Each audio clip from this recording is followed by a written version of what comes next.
E aí, gente? Beleza? Professor Goico mais uma vez aqui na área para falar para vocês hoje um tema super importante, pensando em Europa, pensando em geopolítica mundial. Vamos falar de Revolução Russa. Então você sabe, você está assistindo agora essa aula de Revolução Russa, tira uma fotinha aí, pega o celular ou taca o celular, tira um print da tela aí, vai lá pro seu Instagram nos stories e posta e me marca, @profgoicomagic. Isso mesmo, aproveitem, Revolução Russa.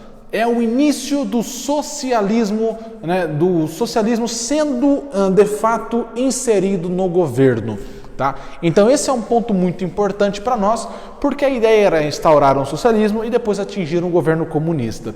Tá? É importante se lembrar que a Revolução Russa começa em 1917 e vai até 1928. Por quê? Em 28 apareceu no governo, no caso, aquele destaque para o Stalin. E aí vem a fase do stalinismo. Já ouviu falar disso? Então a gente vai falar um pouquinho mais desse ponto aqui. Claro, pensando na Rússia, era um grande destaque para a época, não necessariamente positivamente, mas um destaque negativo. Por que é um destaque negativo? Pensando aqui no século XX, nós temos uma Rússia que ainda mantém um poder absolutista. Um poder muitas vezes baseado em uma estrutura fundiária, numa estrutura ruralizada, em um estado que tem uma ligação muito próxima com a religião. Qual religião é essa?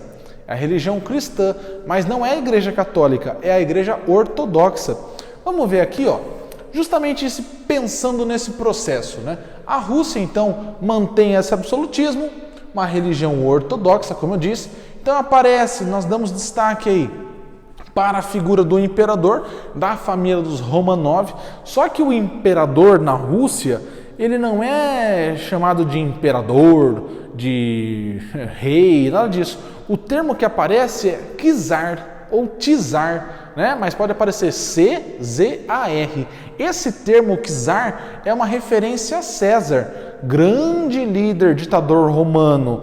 As pessoas acabam confundindo pensando que César foi imperador, mas César não foi imperador romano. Então, se você tem alguma dúvida quanto a isso, tem uma aula aí sobre o Império Romano no meu canal que você pode assistir, beleza? Não bobeia, vai lá, volta no tempo. Aqui eu falei para você do Rasputin. O Rasputin ainda vai aparecer nessa história, tá? Que ficou conhecido como monge louco, porque vai tretar com todo mundo aqui. Beleza? E terá uma influência muito grande na política russa, e isso será um ponto muito marcante. Tá? Então, se atentem a esses pontos. Nós estamos agora já entrando em junho. Nossa, em junho de 2020, ainda estamos isolados, mantendo a quarentena em virtude da pandemia. Em breve a situação vai passar e nós voltaremos aqui nas salas de aula, Saudade bate, está bem grande a saudade, mas temos que manter. Está sentindo falta de alguma coisa, Eu também. Então tá aqui, pum, ou aquilo que eu mais sentia falta neste momento de gravação, que era a minha marreta biônica, que não é a marreta do Thor, Então esses dias me mandaram mensagem no Instagram: você que é o professor do martelinho do Thor? Eu falei, Thor? Tudo bem, eu fiz aquele vídeo e tal, pegando, eu tô com o físico do Thor Ultimato, mas isso não é do Thor, tá? Isso aqui é do Chapolin, para quem não se lembra, e agora é um símbolo dessa aula magnífica. Bom, a Rússia vivia em crise, tá? Porque é um país gigantesco, e justamente um país gigantesco tinha que sofrer com esse poder absolutista religioso, então a Igreja Ortodoxa pressionando muito a população, junto com o czar vivia numa bolha, então não tinha noção do que era o mundo das pessoas, da sociedade russa, não tinha esse contato com os russos, entende? De conhecer o povão, de botar o pé na terra, não. A Rússia muitas vezes era conhecida como a gigante dos pés de barro. Então, olha aqui essa charge falando desse poder, dessa exploração que o povo sofria. Então aqui aparece a figura religiosa e o czar. Aqui, o czar junto com o patriarca da Igreja Ortodoxa. E aí justamente aqui um soldado castigando o povo russo. Então, olha que loucura. né, justamente esse domínio do czar. Então veja como se escreve czar, C-Z-A-R, ou pode aparecer T-zar, tá? Não é tesão não, tá? É T-zar, tá? Justamente aqui mostrando que essa massa populacional carregava esse governo nas costas, né? Então aqui vejam a marcha, tem vários cadáveres aqui, crânios, né? Ou seja, as pessoas morriam aí às custas do governo, tudo bem? Isso é uma crítica muito importante quando falávamos de família dos Romanov, tá? Então o czar Nicolau II, esse aqui, assumiu muito novo, né? Por que assumiu muito novo? Seu pai morreu, seu outro irmão acaba falecendo e ele, muito jovem, teve que assumir, né? Sem experiência política, sem nada disso, né? E aí vai se casar. Só que temos um problema, porque vejam, aqui a czarina, ao lado do czar, olha as filhas. Então o czar precisava de um herdeiro. E o tempo foi passando, nasceram as meninas. E nós sabemos que, pensando em sucessão real, o grande desejo do imperador é ter um filho homem. Uma vez que as sociedades predominam lá uma ideia patriarcal, então a figura masculina, né, também do pai, do patriarca, do homem, né, até mesmo uma visão machista. Então o homem precisa ter um filho homem. A esposa precisa dar um filho homem ao marido. E tanto tentaram, né? E aí vem o Alexis. O Alexis é o filho aqui dos Romanov. Então, a ideia do herdeiro, né, de todo aquele poder dos Romanov. E aí nós teremos um problema. Qual é esse problema? O Alexis acaba nascendo com uma doença chamada hemofilia.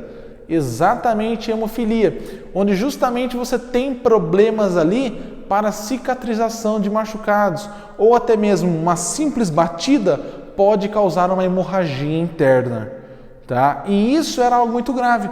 E segundo os estudos colocavam que essa hemofilia veio aqui justamente da família da czarina. Ou seja, esse guri nasceu e teve que ser cuidado ali 100% do tempo, porque qualquer queda, simplesmente, imagina criança, né? Se você que tem irmão pequeno, né, ou às vezes tá, né? Imagina uma criança, você sabe como é que é uma criança? A criança corre para todo lado, e qualquer batida, qualquer queda, poderia levar aí à morte desse guri, tá? Uma curiosidade, né? Com a Revolução Russa, lá na parte bolchevique, toda a família real foi fuzilada, foi morta. Então, a Copa do Mundo 2018 não teve membro da família real nos estádios, porque foram todos fuzilados, tá? Ou seja, essa foi uma ação radical feita pelos bolcheviques, tudo bem? Aqui eu quero te mostrar um outro ponto que causará uma treta muito grande, que é justamente essa guerra russo-japonesa, né, que é pela disputa da região da Manchúria, né? Então, o Japão, nós já vimos na aula de conflitos imperialistas, o imperialismo na Ásia, o Japão tentou se expandir e a Rússia também, né, para ocupar mais regiões ali na Ásia, uma vez que você sabe que a Rússia ocupa 2 continentes, né, Europa e Ásia. O que vai acontecer? Nessa guerra da Manchúria, a população que já vivia na miséria, passava fome, não tinha terras, nada disso, foi obrigada a ser enviada, né? Então, principalmente os jovens, para lutar nessa guerra contra os japoneses, que possuíam um exército melhor organizado do que a Rússia. Muitos soldados russos foram lutar na guerra com um pedaço de pau, com um porrete, né? Com um martelo, com um pá. Entende a loucura? Né? Ou seja, isso revelava justamente o despreparo do exército. Os caras descalços, armamento explodia na mão dos caras. Ou seja, não tinham preparo. Esses jovens eram mandados para a morte. Muitos iam para a guerra com a esperança do quê? Eu vou para a guerra porque aí eu vou receber um soldo, né? Um pagamento.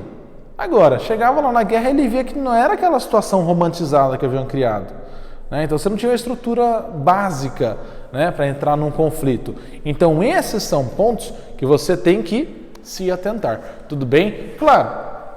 Quando a galera começa a descobrir esse alto número de mortos, vai protestar contra o czar, né? E aí vem esse episódio do Domingo Sangrento, quando a galera vai lá em volta e tal do Palácio Real e o czar manda fuzilar todo mundo, né? Posteriormente, esse episódio ficou conhecido como ensaio geral para a Revolução de 17. Então já foi aí, os caras, né, organizaram o solo ali para o movimento, indiretamente, tudo bem? Mas ainda assim acontece.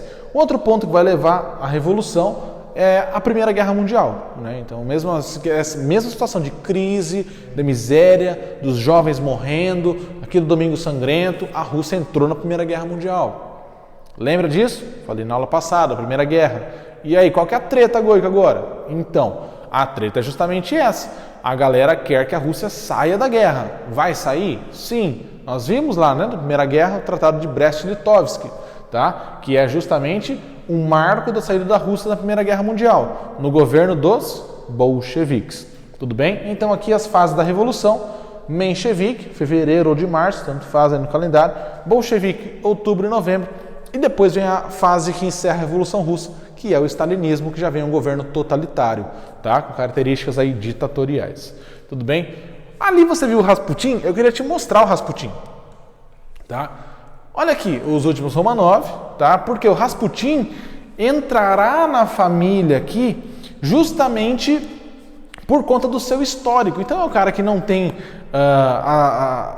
as bases de onde ele veio não são muito claras, não tem muitas informações sobre isso, mas sabe-se que é uma pessoa muito religiosa, que passou a ter contato com várias religiões, e aí saiu andar de fato pela Rússia, né? E teve contato com várias e até começou a criar basicamente a sua religião, onde ele colocava o seguinte: para você ser salvo por Deus, você tinha que ser um pecador, porque Deus é misericordioso, né? Então ele vai atrás dos pecadores. Ou seja, você tem que pecar. E aí ele falava como que você tinha que pecar? Atingindo os prazeres extremos. Então uma situação muito comum do Rasputin eram as orgias. Então ele fazia festas com mulheres, principalmente, muitas bebidas, né, e até alguns alucinógenos ali, para atingir um prazer extremo, né? Então ele dava muita atenção para as mulheres, né? Então muitas mulheres de ricos começaram a chegar próximo dele e começaram a vazar histórias de que ele tinha o poder de curar as pessoas com suas mãos, né? Então ele saía curando, basicamente quase que um messias, né? Então essa é uma imagem que cria de um cara ali que tem poderes sobrenaturais, que cura as pessoas, tá? E aí justamente essas histórias acabam chegando na família aqui dos Romanov, né? Que decidem: olha, nosso filho tem uma doença que até então não tem cura, né? Nós precisamos de um apoio. E aí vem o Rasputin e sabe-se lá como ele diminui essas crises, né? Por conta da hemofilia. E aí muitos falaram que até ele teria curado o Alexis da hemofilia. Nunca se sabe, né? O guri foi fuzilado, tudo bem. Qual é a questão disso?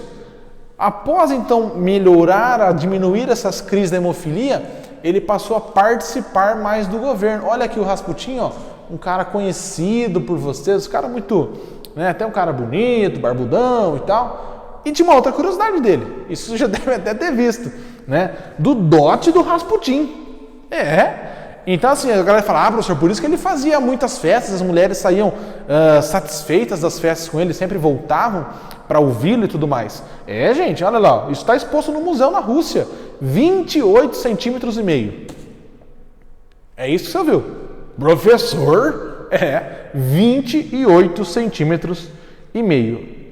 Ou seja, né, então ele tinha ali seus métodos de satisfazer as mulheres, né? Claro, não era só esse negócio aqui, mas ainda assim inflava o ego do rapaz, né? Chega lá, né? E quando ele foi morto, os caras depois atiraram e tal, jogaram no rio e acabaram recuperando o corpo dele. Quando descobriram, né, vamos ver esse cara aí, acabaram cortando e acabou sendo uma marca, né? O Rasputin aí, o monge, o louco, né? E também o cara que gostava de festas muitas vezes sexuais, tá? Um episódio, como eu disse para vocês, eu falei do Rasputin aqui, o Domingo Sangrento, né? Então isso aqui são imagens da época, aqui já é uma pintura, tá? Da galera então que foi justamente capturada, a galera tentando fugir, né, desse ataque aí dos militares do czar, tudo bem? Das tropas. E aqui, essa parte em vermelho é a Rússia. Tá escrito União Soviética aqui, mas a parte em vermelho é a Rússia. Tá toda essa fronteira em vermelho, aí sim é a União Soviética. Tá? Mas vejam o tamanho da Rússia, né? Ou seja, é um país onde de fato existem vários cenários diferentes. Assim como no Brasil existem vários Brasis, aqui nós podemos colocar que existiam várias Rússias. Tudo bem? Então esse é um ponto aí de destaque para vocês, tranquilo? Partidos. Na Rússia, durante o governo do czar, nós falávamos que existia um partido muito forte de resistência, que era justamente o Partido Operário Social-Democrata. Né? Então possuía até um viés marxista, né? Mas é justamente um partido que vem aí com uma oposição. Novamente, União dos Trabalhadores e uma social-democracia. Lembra contra o que o Hitler lutou lá na Alemanha? Contra a social-democracia. Nós veremos essa aula em breve, mas tem no canal, você pode assistir, tá? O nazismo aí, o fascismo e tal. Então aqui, social-democracia junto com o pensamento marxista. E este pós-dir aí, né, Partido Operário Russo, vamos pensar assim, se dividiu em duas partes, que é o grupo dos mencheviques, a minoria russa, então é uma elite junto com uma nobreza russa e até mesmo clero, né? Então esse clero ortodoxo, tá? Liderados aqui pelo Yuli Martov, pelo Kerensky também, né? Então buscava uma revolução por meios graduais, por reformas graduais. O que é isso, Goico? Aos poucos, né? De pouquinho em pouquinho, vamos mudando as coisas. Essa é a ideia. Enquanto o grupo dos bolcheviques, Bol já vem de uma maioria. Então, existiam burgueses nesse grupo? Sim. Mas é importante você destacar que esse grupo dos bolcheviques buscava atingir a grande massa. O povão, operários, camponeses, toda essa galera. Entende? Então, os caras defendiam a tomada de poder. Vamos para cima, não tem essa de reforma gradual, não. Vamos tomar o poder, vamos chegar, pau, pedra, bomba, tiro, porrada e bomba, entendeu? O bagulho é louco, né? Essa é a grande ideia, tudo bem? E isso começou a se fortalecer principalmente com o Domingo Sangrento. Tanto é que as pressões fizeram com que o czar realizasse algumas aberturas. A mais conhecida abertura política foi a criação de quase que um parlamento, a chamada Duma. Então, se transformaria aí numa Duma. Então, a monarquia parlamentarista. Só que quem escolhia ali os deputados? Né? O czar. E boa parte dos deputados pertenciam ao grupo dos mencheviques. Entende? Boa parte do povão ficou de fora. Ou seja, as ações absolutistas, as ações de exclusão continuaram. Então, isso acabou não agradando, né, ninguém. E aí, com a Primeira Guerra, essa situação piora. Porque quem é que está indo lutar na guerra? Quem está indo morrer na guerra? O rico? Não, os pobres. Porque vem na guerra aquela mesma imagem da Guerra da Manchúria, russo-japonesa. Vem na guerra uma espécie de salvação.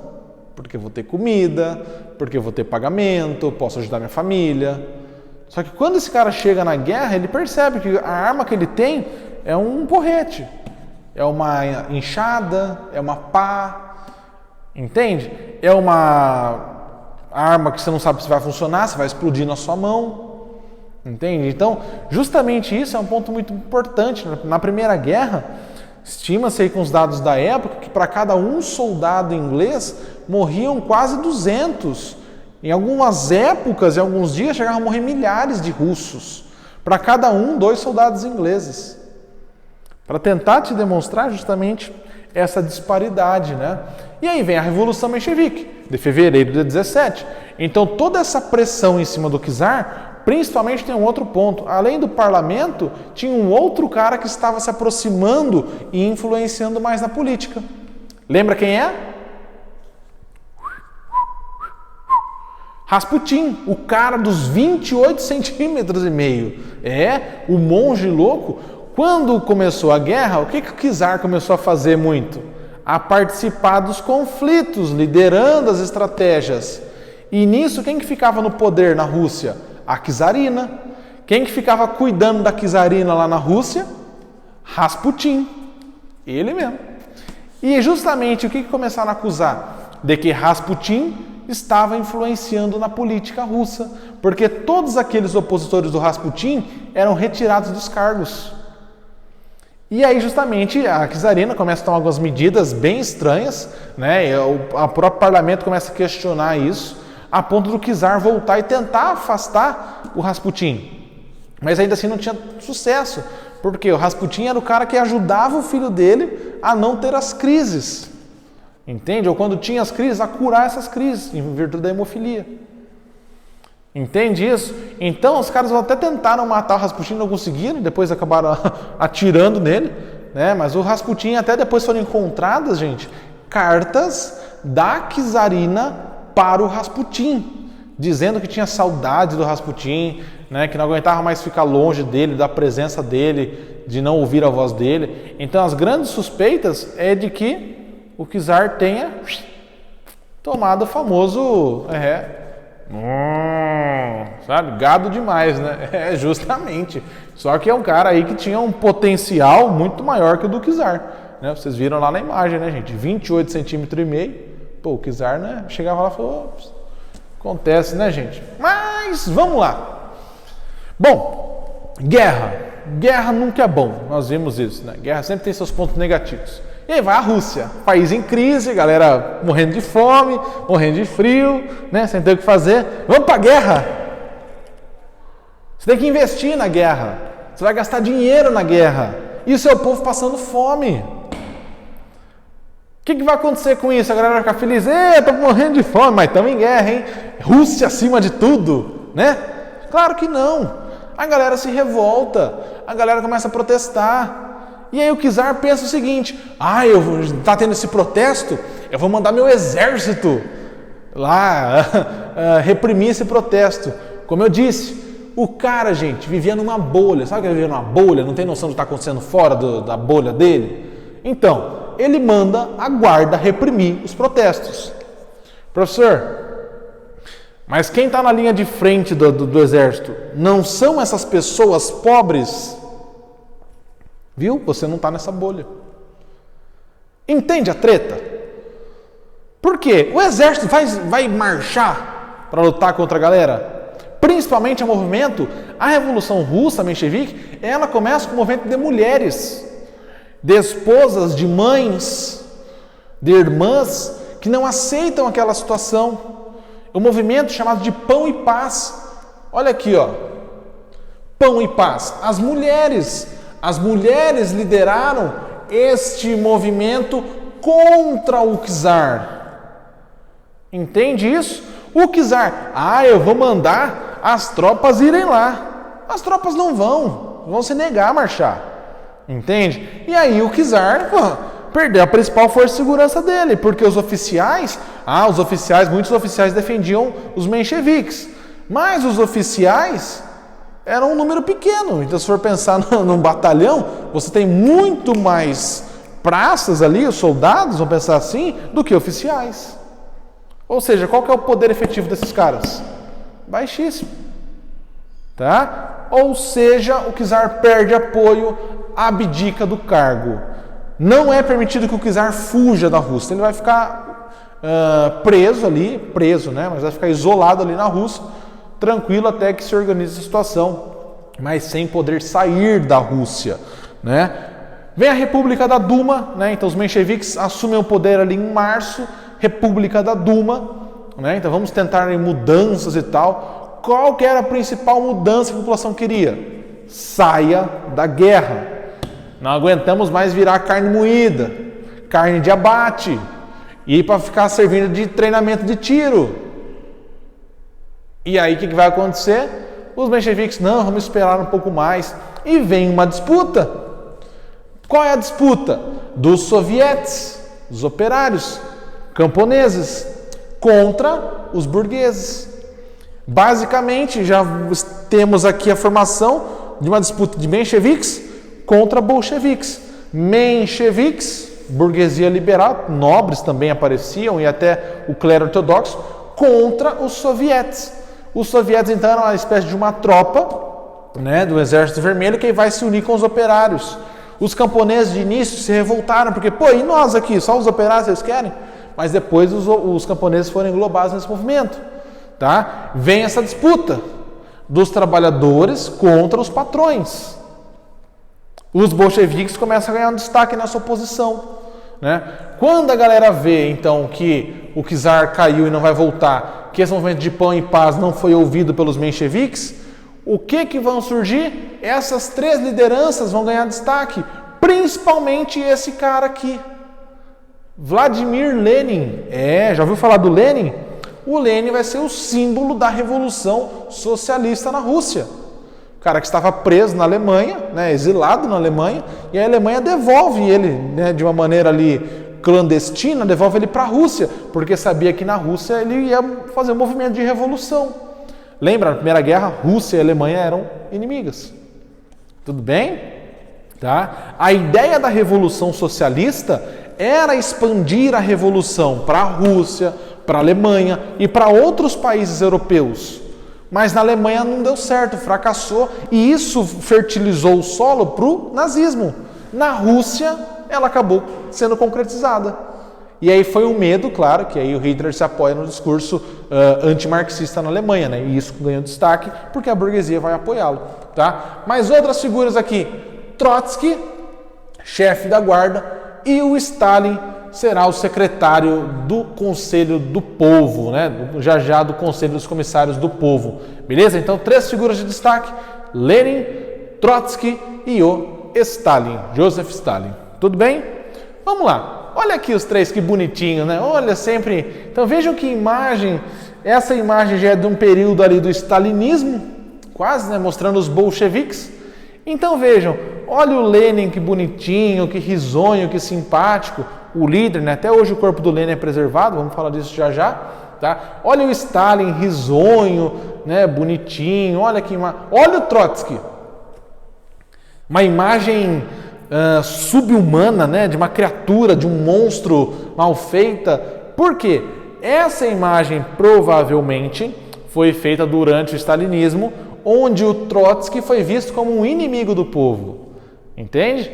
Então, os inimigos do povo, eles eram mal retratados ou até mesmo excluídos da história, mas já vou te mostrar isso.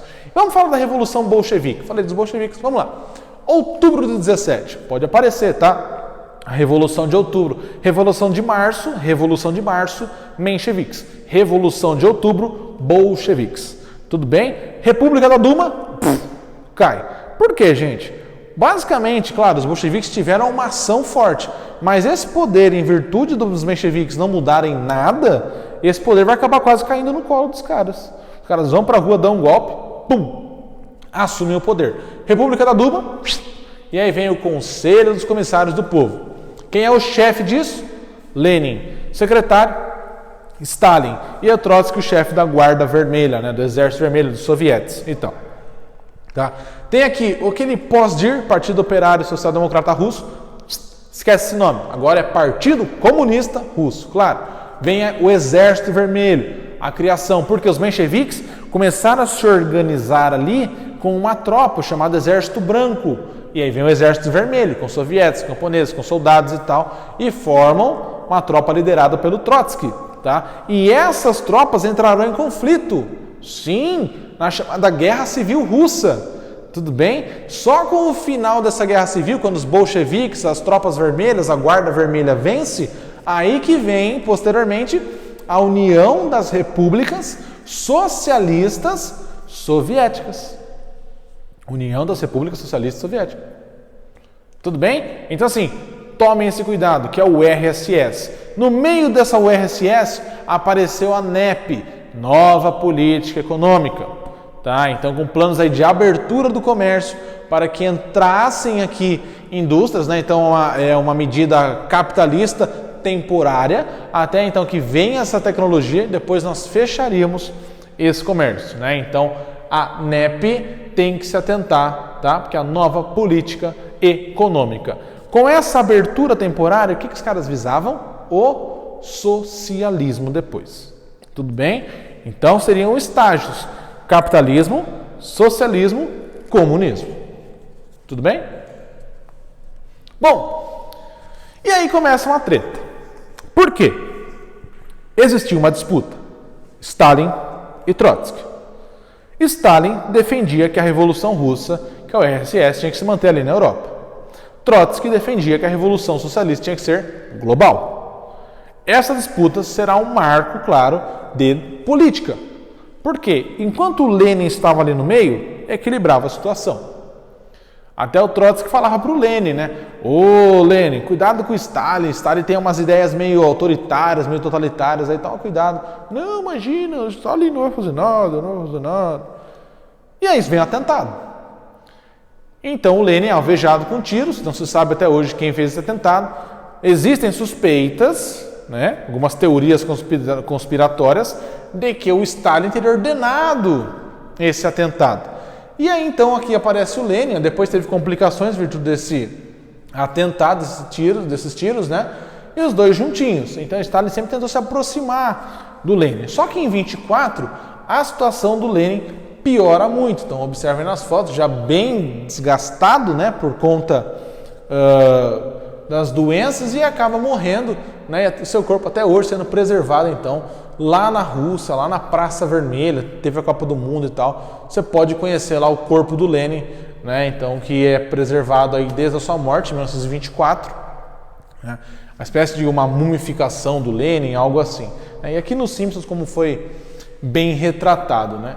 E justamente um ponto importante é que quando o Lenin morre, nessa disputa de poder, quem assume é o Stalin. Uma das primeiras coisas que ele faz é expulsar o Trotsky.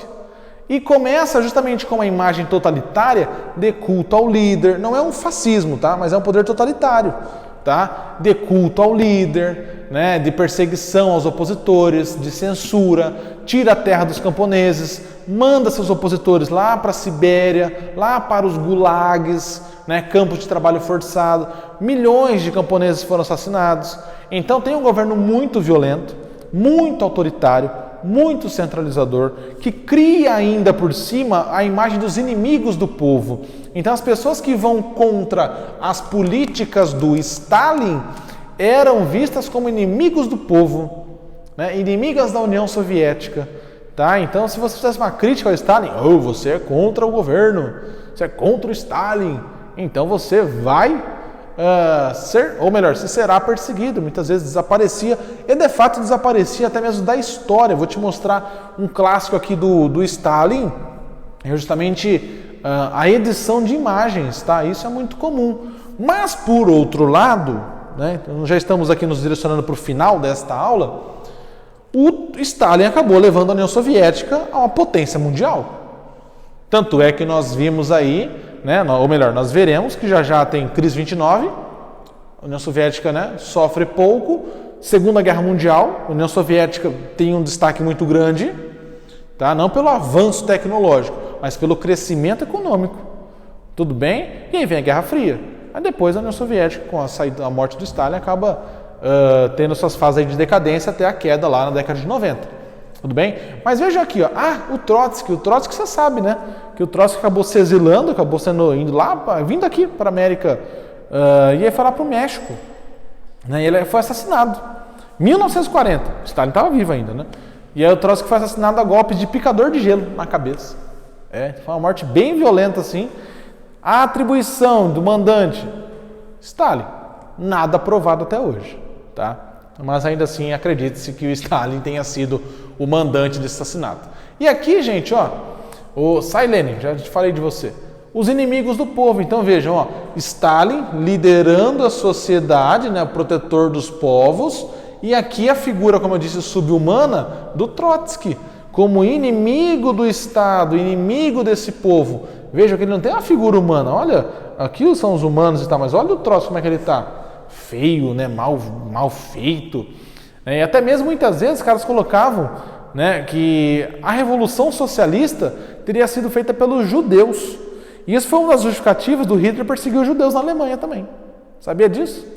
Então colocava a repressão dos... não, o socialismo é coisa de judeu. Então são coisas bem, né, opostas, né? Mas ainda assim a galera acreditou e foi lá e seguiu o Hitler, né? Aqui uma outra edição. Então vejam, né?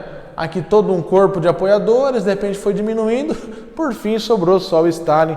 Aqui o chefe do departamento de águas, teve alguma treta lá com o Stalin, desapareceu. E claro, a busca do Stalin de apagá-lo da história foi o Trotsky, né? Então aqui o Lenin discursando, nós vemos o Trotsky aqui na imagem original. Depois, na imagem modificada a mando de Stalin, cadê o Trotsky? Desapareceu. Então, gente, assim, a Revolução Russa é um conteúdo muito bacana. Assistam aí, eu vou colocar nos comentários a música, né, de um grupo aqui do Mato Grosso do Sul, né, chamado Dr. Club. É muito bacana a música, espero que vocês assistam ao clipe, vejam a letra, vejam as falas, tem até um discurso do Lenin muito bacana. E estudem, continuem estudando, vamos lá, vamos juntos superar essa fase, beleza? Beijo do Goico, valeu!